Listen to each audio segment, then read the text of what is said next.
Assalamualaikum warahmatullahi wabarakatuh. Salam sehat, salam budaya, dan sukses serta kesejahteraan untuk kita semua.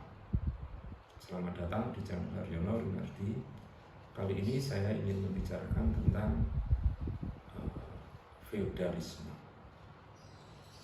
Seringkali kita ngomong tentang feodal. Kata feodal seringkali dikonotasikan pada bentuk-bentuk aristokrasi. Jadi orang-orang yang berpegang teguh untuk mempertahankan tradisi-tradisi lama, mempertahankan gaya kebangsawanan, itu sering dianggap sebagai feodal.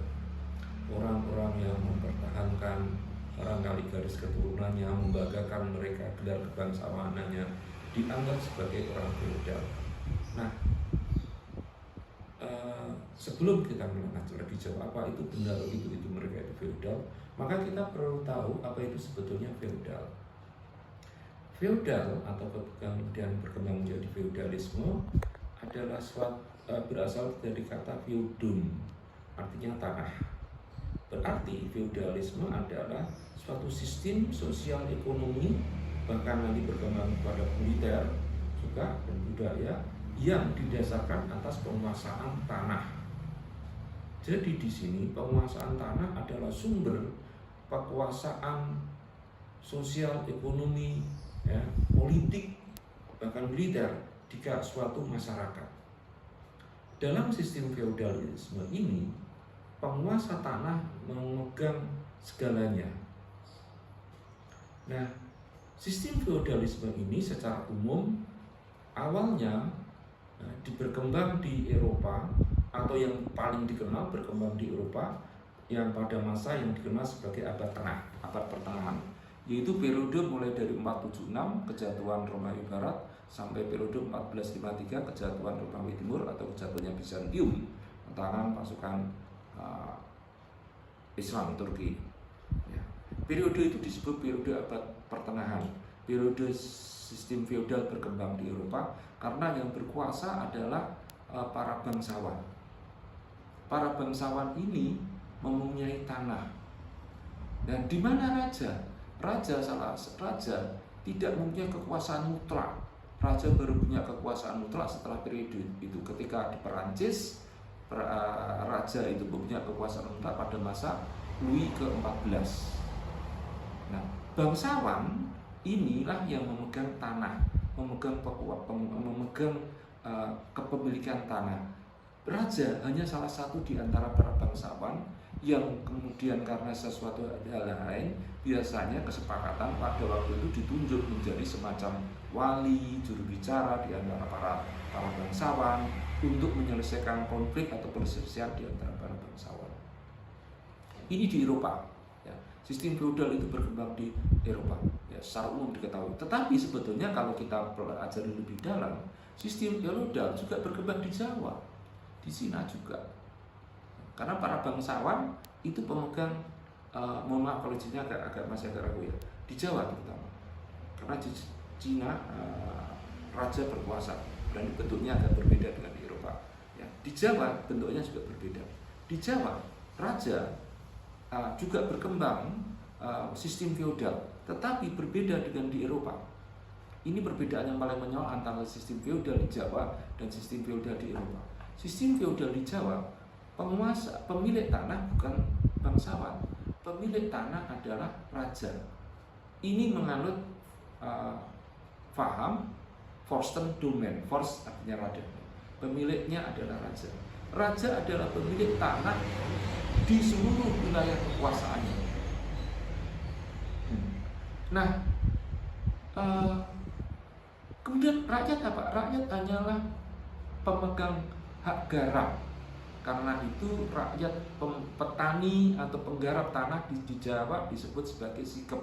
Sikep itu artinya kan meluk, artinya orang yang bertanggung jawab atas tanah.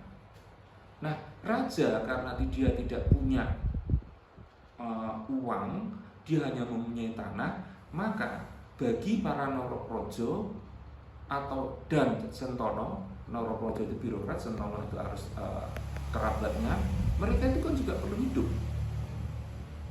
Dan karena mereka mengabdi kepada raja, maka para Sentono dan Noroprojo ini mendapatkan bayaran bukan dalam bentuk uang, tetapi dalam bentuk tanah.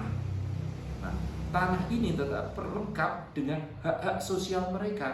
Hak sosial itu apa? Yaitu layanan yang diberikan oleh para petani atau penggarap tanah, atau dalam sebetulnya bukan hanya petani, keluarga tani yang mengerjakan tanah itu memberikan layanan sosial kepada para pemegang hak, para Sentono atau Noroprojo yang diberi hak, yang diberi tanah oleh raja, hak tanah oleh raja. Nah, di sini hal yang menarik adalah pemegang tanah itu, ya, para bangsawan atau Sentono itu yang mengerjakan, yang mempunyai hak atas tanah itu, ya, itu kedudukannya sangat tergantung raja. Kedudukan semakin tinggi atau semakin rendah kedudukan seseorang dalam sistem feodal di Jawa itu semuanya tergantung raja, dan harus hanya bisa posisinya itu sah jika diakui oleh raja. Ya.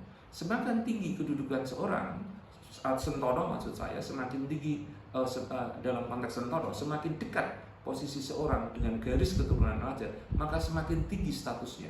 Begitu juga dengan Noroprojo, semakin tinggi kedudukannya itu berarti dia semakin dekat posisinya dengan raja. Ya. Dalam konteks ini, para bangsawan di Jawa sepenuhnya, bukan hanya bangsawan, para birokrat raja sebetulnya sangat tergantung pada raja. Semakin dekat dengan raja, semakin tinggi kedudukannya. Nah, dan kedudukannya itu baru sah jika diakui oleh raja. Oleh karena itu, dalam sistem feodal Jawa, semuanya tergantung pada raja. Apa efeknya? Akibatnya adalah satu, ya, karena seorang itu semakin dekat dengan, semakin kedudukannya tergantung raja, maka jika posisinya semakin jauh dari raja, maka akan semakin rendah status sosial.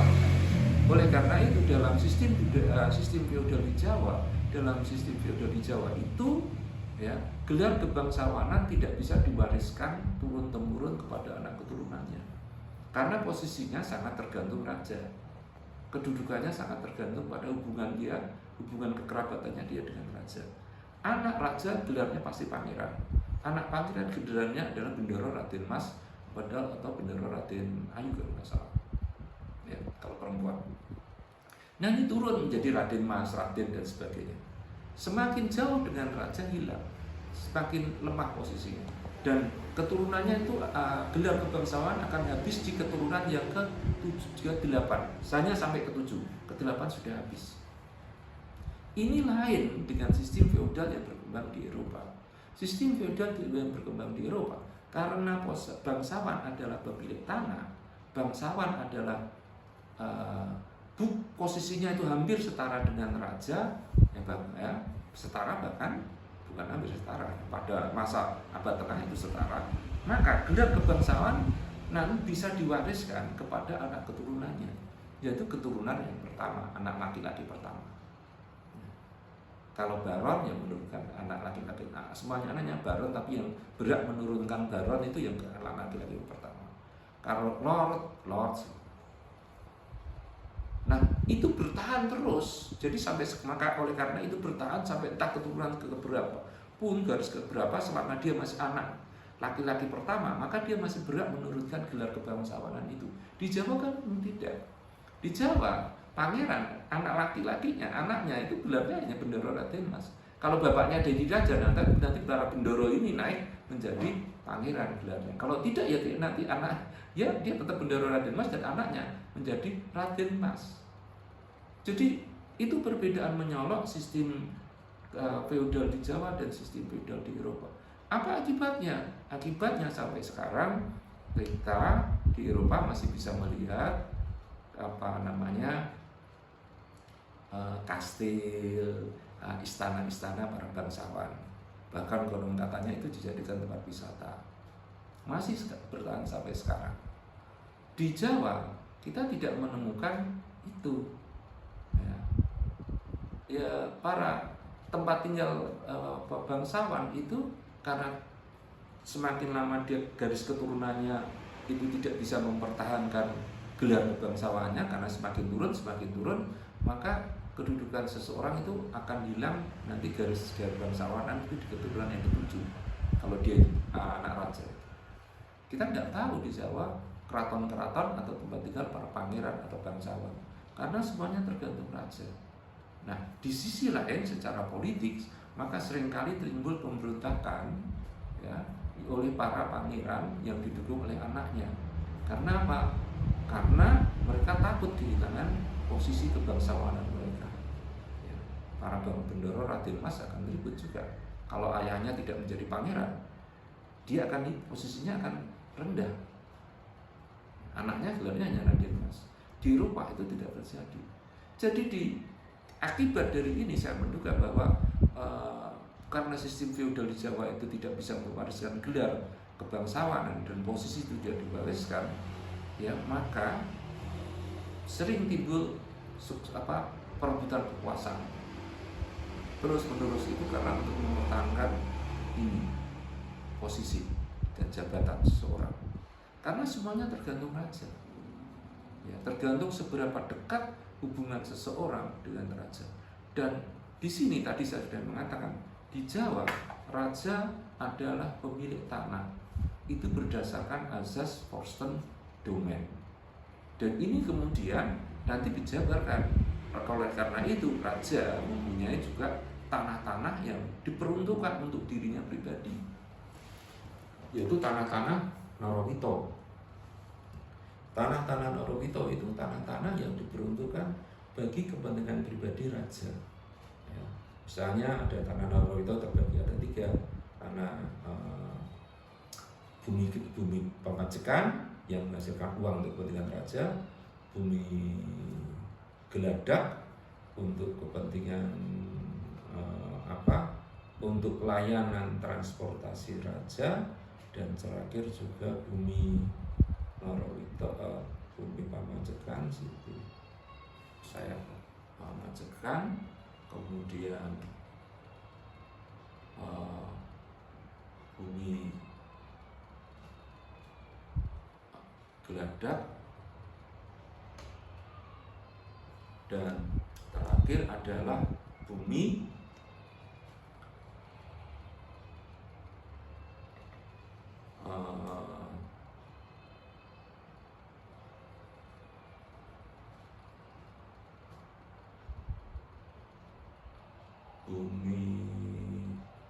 Panggrebe, yaitu tanah yang menghasilkan barang untuk keperluan raja di istana. Ini efeknya dari sistem Forsten Domain yang menjadi dasar dari sistem feodal di Jawa. Di Eropa lain lagi, karena di Eropa itu raja hanya sebagai salah satu bangsawan, ya, maka posisi raja nyaris sama dengan bangsawan. Posisinya raja bahkan setara dengan bangsawan, hanya dia nanti bertindak sebagai katakanlah wali atau juru bicara ketika terjadi konflik di antara para bangsawan itu. Demikian dulu yang bisa saya sampaikan mengenai sistem feodal mengenai feodal dan sistem feodal yang berkembang baik itu di Eropa maupun di Jawa. Wabillahi taufiq wal hidayah. Wassalamualaikum warahmatullahi wabarakatuh. Salam sukses selalu.